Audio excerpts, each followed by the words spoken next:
Prophecy Club. I have Stan Deyo on the phone with me today. This guy has developed a process to forecast earthquakes that is now being used by the U.S. Navy. He's a researcher. He's written many books. One of the most famous is The Cosmic Conspiracy. He has various patterns discussing Yellowstone, 7 different computer languages he works with. He studies biblical Hebrew, and he is a prophecy student. Today, we're going to be talking about the Garden of Eden. So, Stan Deyo, welcome to the Prophecy Club. Thank you, Stan. SJ, shall we say? Yes. You and I go back. Matter of fact, I was telling him yesterday, I said, when Prophecy Club started in 1993, the primary thing that kept us going was offering his book, The Cosmic Conspiracy. And at the time, you were living in Australia, and we would have to order, it seemed like, 2 or 3 books of them every month.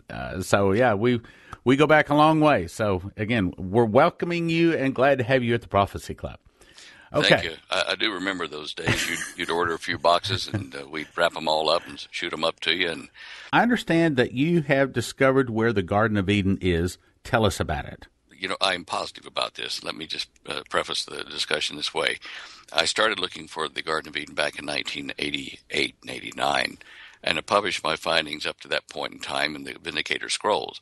And at that time, I traced the Garden of Eden back up to Ethiopia and the Danakil Plains, but I couldn't find a hedged garden area, just where the rivers seemed to all lead. Years passed, and last year, I was doing research for another lecture I was going to do for a prophecy conference, and it involved expanding Earth and, some geology and stuff. So I had asked the Scripps Institute over in California to supply me with the brand new database of the whole planet, of all the hills and valleys and everything. It's a topographical map that they created from a satellite network, and extremely high resolution, and they hadn't even given it to Google Earth yet. I was 2 months ahead of them releasing it to Google Earth. And they said, here, try it out and see what you think. So when I did and plugged it into my Google Earth, I was able to see incredible things as far as old riverbeds along coastlines and up in hills and valleys and, in countries. And it gave me so much more information to work with to find the Garden of Eden that I didn't know I was going to find a Garden of Eden. But anyway, I had all this stuff looking at the expanding Earth and how the Earth would all fit together into one piece, Pangea. And as I was looking at that, I realized that where I thought the Garden of Eden was certainly was the confluence of 3 rivers, not the 4th one, but those all came from one source up the Great East African Rift. So on a lark, I thought, well, let's see where the water comes from to supply these rivers that I think were, down the Danakil Plain that was the Garden of Eden. So I go back up the hill, miles and miles and miles up into northeast Africa, where the Great East African Rift goes, and I found near Lake Victoria, where those rivers all came from a plateau that's about, roughly 9,000 to 10,000 feet high. And it's formed by 7 volcanoes altogether. And an 8th volcano is still active that's connected to the edge of it, called the Mountain of God by the locals. And now I was excited. I thought, wow, this is where the Garden of Eden must have been, because the central crater, its walls are all intact. It's a collapsed volcano. It used to be about 19,000 feet high back in the dawn of mankind or whatever, but it had collapsed. And it had formed this huge 100-square-mile hedged-in area, like a garden in the Old Hebrew would be. A gan is a walled area in which you keep your livestock. I thought, wow.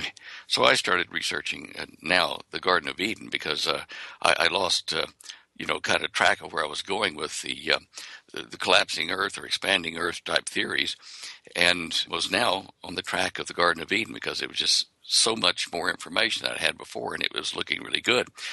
And, okay, one thing led to another. I did find that there were some translational options, or optional word translations made by the King James translators that were good for the time they lived in. But when you look at things now, the alternate older values of those words in the ancient Hebrew were more apropos to what I just found.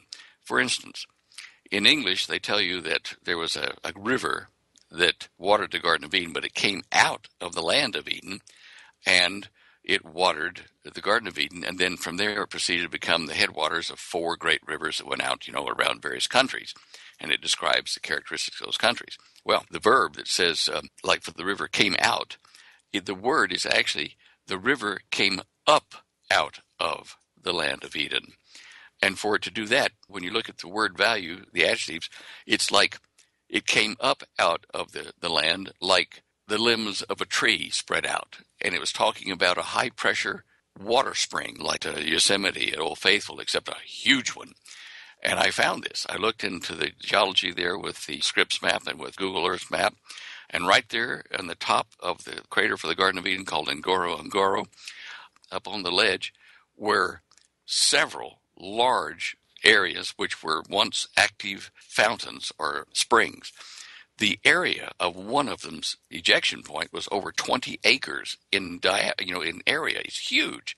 And I found another 21 after that, all through that area up on the hill kind of north of the actual Garden of Eden, where it watered down from there.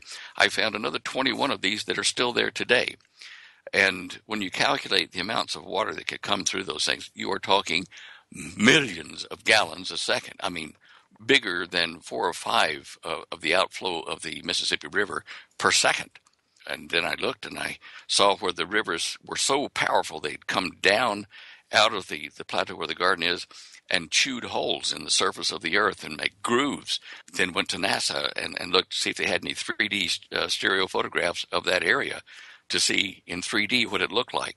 And when I got that picture, it was like megabytes of data. But when I got that and put on my red and green glasses, for 3D, I could see that this tall mountain thing was a feature in all of Africa, high, and coming from it were these deep grooves cut into the earth heading for, along the Great East African Rift, down into Ethiopia, cutting through to make the Red Sea, cutting over to where India used to connect to Northeast Africa. And I found those 3. And then I came back and said, I need a 4th one. And I found the eastern side of the Garden of Eden plateau where this one groove coming from the lip of the area where those springs were had come down and over toward Mount Kilimanjaro and around the north side of it and around and down to the coastline and then curved back around and into the sea. And another leg of it had come around at the same time on the south side of Kilimanjaro, forming a loop just like Genesis account said. And, I put one thing together after another, and I found all 4 rivers. Most of them were 5,000 miles long or longer, and you would never find them today unless you put the earth back together when all the continents touched, and were in the land of Pangaea, that one single landmass. And that was before the flood. After the flood, during the time of Peleg, the earth divided, as it says in Scripture. Whoever was writing the Genesis account was talking about the Garden of Eden's location as though he were standing kind of west of it, I think. He was talking about mountain that lead to it, go where this the mountain of knowledge is. You find that in the book of Jubilees as well. And this would have been after the flood, a 100 to 200 year period somewhere in there, before everything started to split apart. He was talking about things that connected, go across this ravine and that. And this is where the Garden of Eden is relative to a gorge and to the land grant of Ham. And when you put all those together, it had to be when the earth was mass as one chunk. I thought about this and I thought, well, let's see in literature if we've got any other things that might talk about crater being the Garden of Eden or something like that. In the Middle Ages in Europe, the prevailing wisdom of the Christian religion was that the Garden of Eden survived the flood, but it did so because it was on a high place where the floodwaters wouldn't damage it much. And it would be on a craggy, mountainous area. And sure enough, I don't know how they determined this, but this is where I found what I think is the Garden of Eden. In fact, I'm positive of it.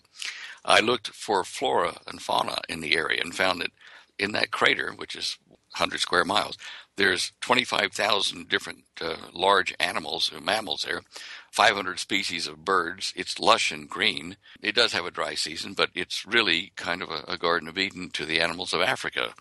Huge water buffalo migrations and stuff come through that area.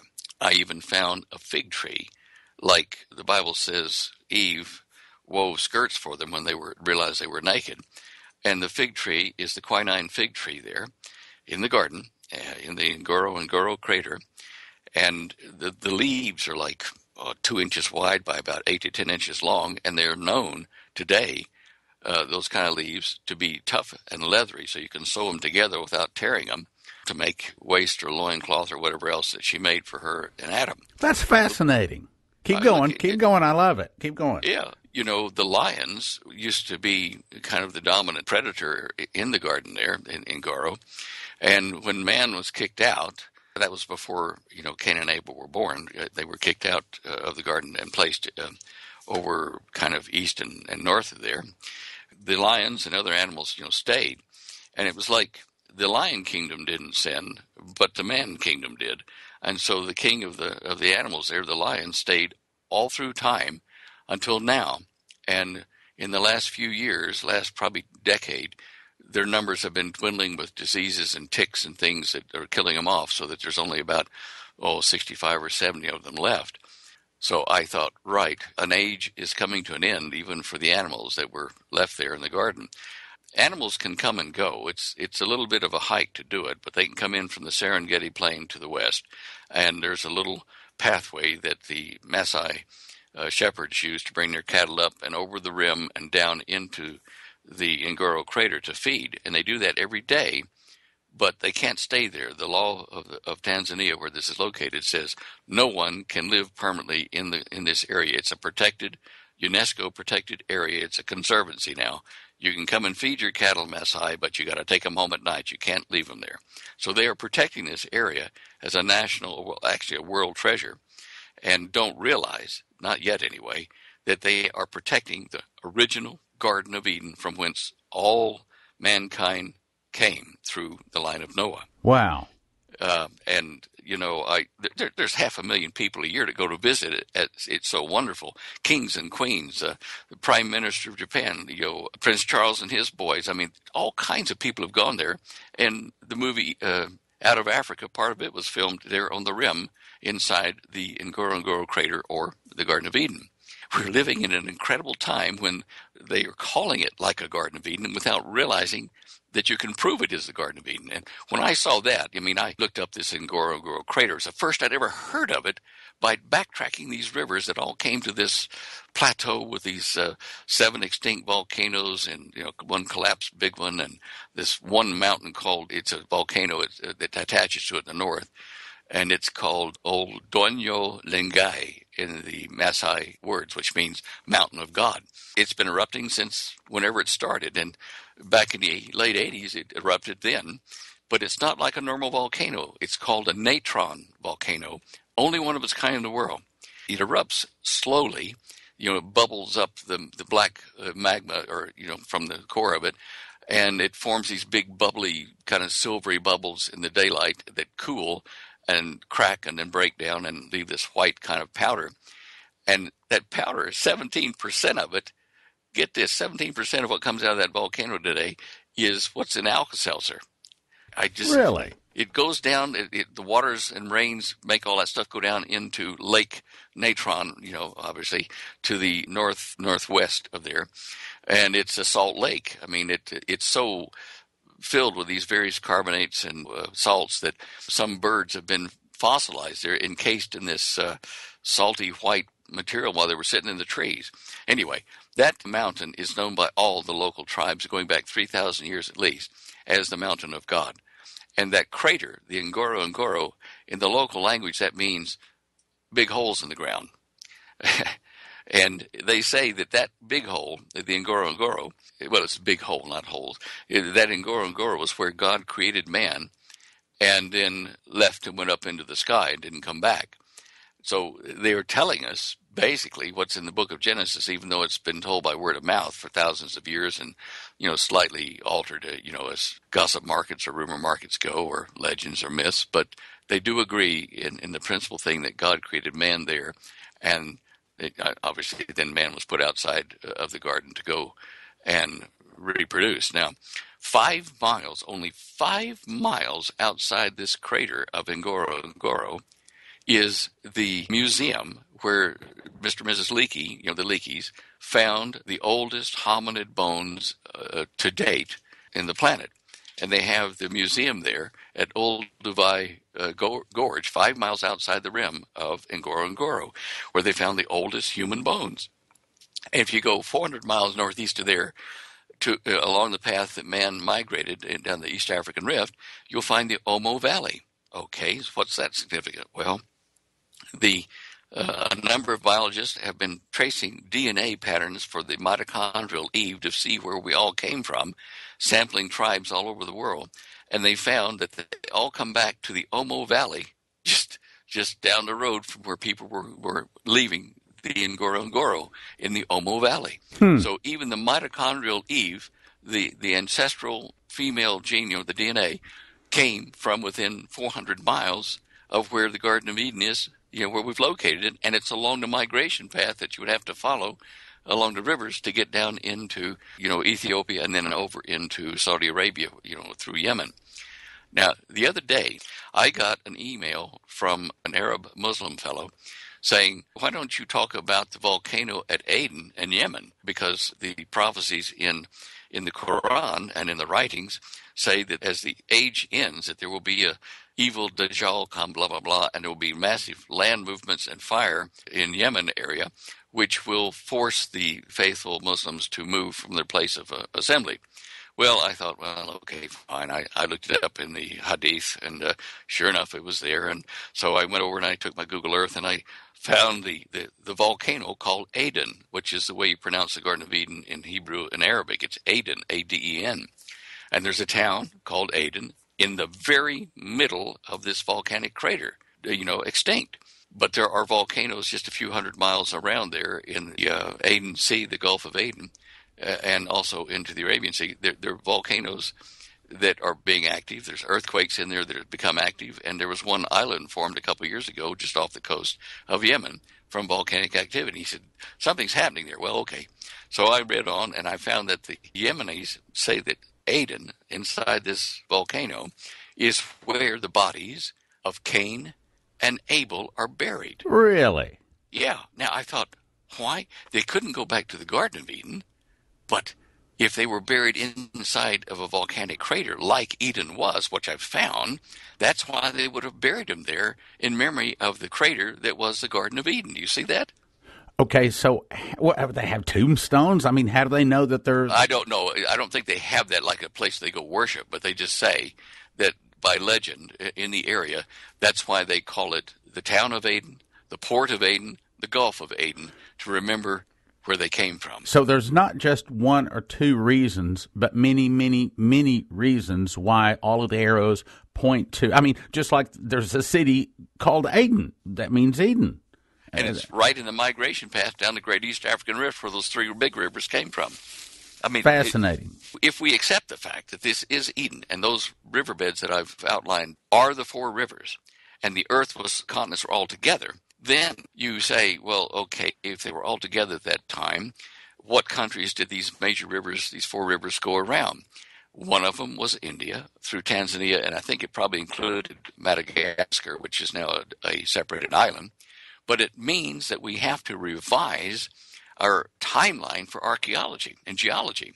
We have to say, if this occurred just after 2345 BC, in normal physics and archaeology and geology, the breakup of Pangaea occurred 100 million years ago. That's wrong. And I can show you where the equation from the Big Bang, how the speed of light was at least 100 million times faster at the moment of the Big Bang, and then it's like a steep curve dropping straight down and then leveling out, and we're in the level out part where the speed of light is slowly slowing down, but not as fast as it did back in the beginning. And you correlate these back together again.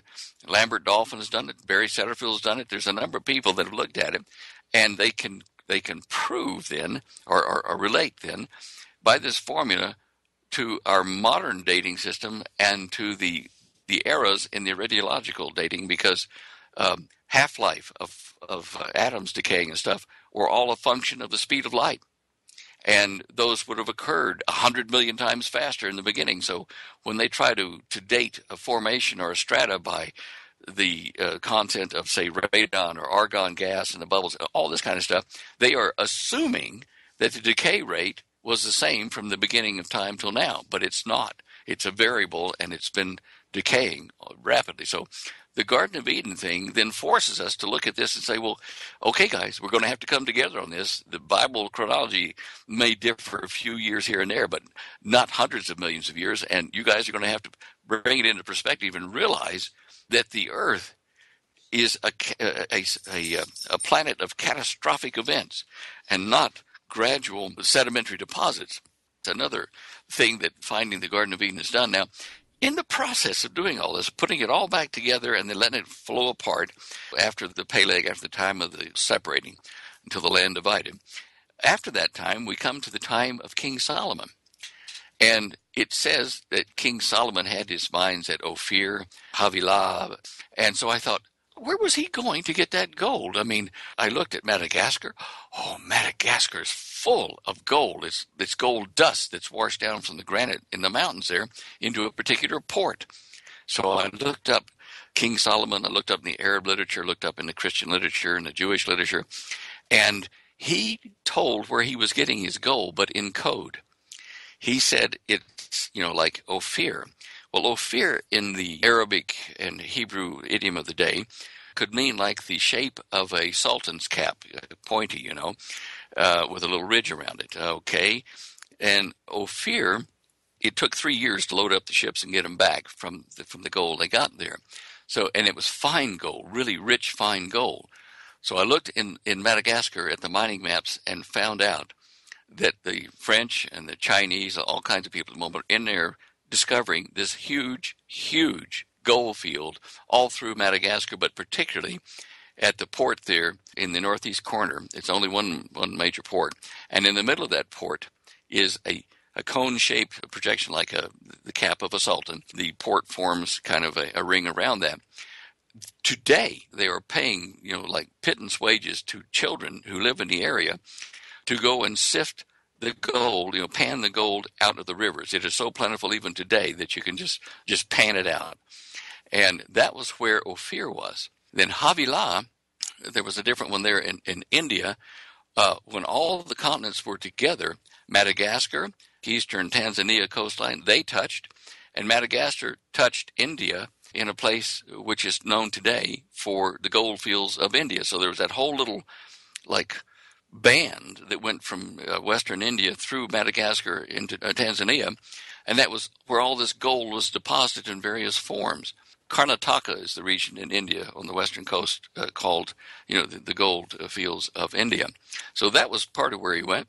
And then I found out that Solomon, when he was talking about the location of his one distant field, was talking about the people of the book in Hebrew, and the religion in India, like Hinduism and various other forms of that, they would write down the Vedic scrolls on banana leaves, and every 200 years they have to rewrite it because the banana leaf would decay. I forget the actual name of it, but it was in what I was researching. You see that the word that he used in Hebrew was the word that they used in India, and it's parva. Parva is the ancient Hindu for books of their religion. And because they were written on these palm leaves and bound together with leather and stuff in a hole in the edge of it, he said that he had the gold of Parvaim. Well, I am in Hebrew is plural masculine, and Parva is not a Hebrew word at all. It's an Indian word. And so you have the books. So his gold came from Parvaim gold came from that part, which was over near the Indus River Valley, India.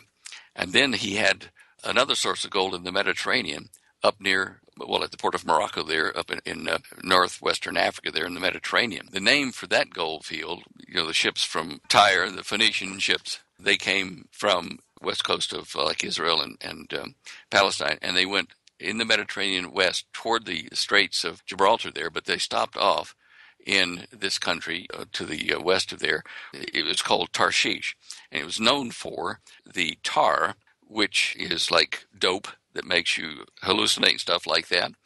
And that shisha in the area is what they used to burn the dope in, the opium and stuff, to get high. And when you put all that together, then what Solomon's third mine there, the Tarshish mines, was the port of Morocco there.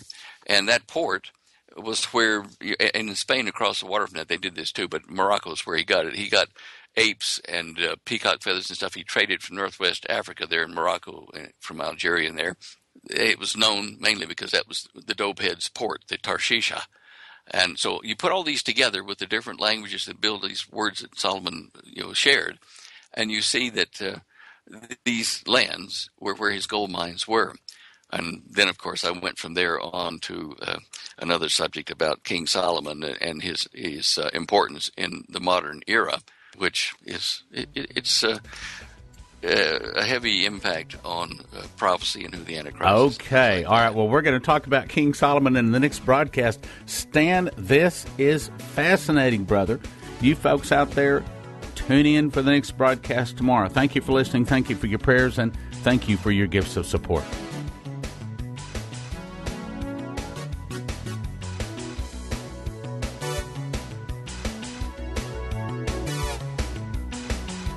Now from the Prophecy Club, some exciting opportunities for you.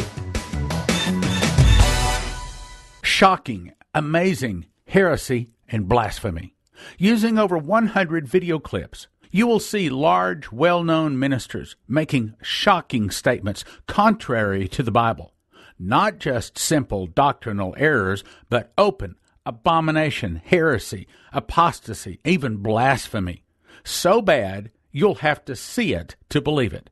See some of your favorite, most popular pastors seduce you with lying signs and wonders. The biggest names teach a false Christ. Yes, it is true. Your mouth will fall open. God exposes the worst sins of the Bible in these DVDs called Error in the Church. Worse than the Old Testament. Nation-killing sins in America today. You won't be disappointed. You'll be furious, beyond angry. I thank God that Leslie showed me these shocking errors, and I would never have known it or believed it if I had not actually seen it. This will keep Prophecy Club and you from falling into error. Don't miss it. The fantastic offer of Error in the Church. Call today and give a $50 gift, and we will immediately ship you the first 3 DVDs, 13 topics, 11 DVDs. And we put it together in a fantastic new offer.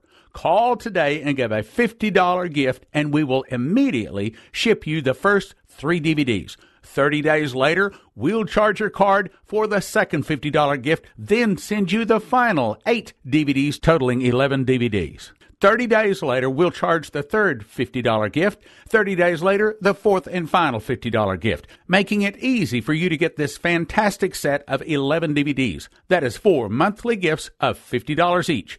Error in the Church, 13 topics, 11 DVDs, valued at $330. Get started today for a gift of just $50. If you already placed an order, call 785-266 and we'll explain your great deal. Call 785-266-1112 and ask them for the fantastic Error in the Church offer. $50 donation gets you 3 DVDs heading your way today. Error in the Church, 785-266-1112. Error in the Church, 785-266-1112. Call today. In 1980, an angel came to Dimitri Duduman and told him that it is written in the Bible and that America will be defeated in 1 hour by Russia. I just made a brand new DVD covering all of the secular, real-life proof that Russia really is preparing to do exactly that. Topics are: Arise, Devour Much Flesh, Russia and Prophecy, Russia Now Rich and Strong, Russia's numerous military expansions, Ukraine, and how it is making the bear angry. Russia is warning the U.S., but we're not listening. Russia is building their military, modernizing submarines, aircraft, missiles, and their army, while the U.S. is downsizing and filled with traitors and weaknesses. 2.5 hours, gift of $30. Go to prophecyclub.com or call 785-266-1112. That's The Russian Bear Rises at prophecyclub.com or 785-266-1112. Order today.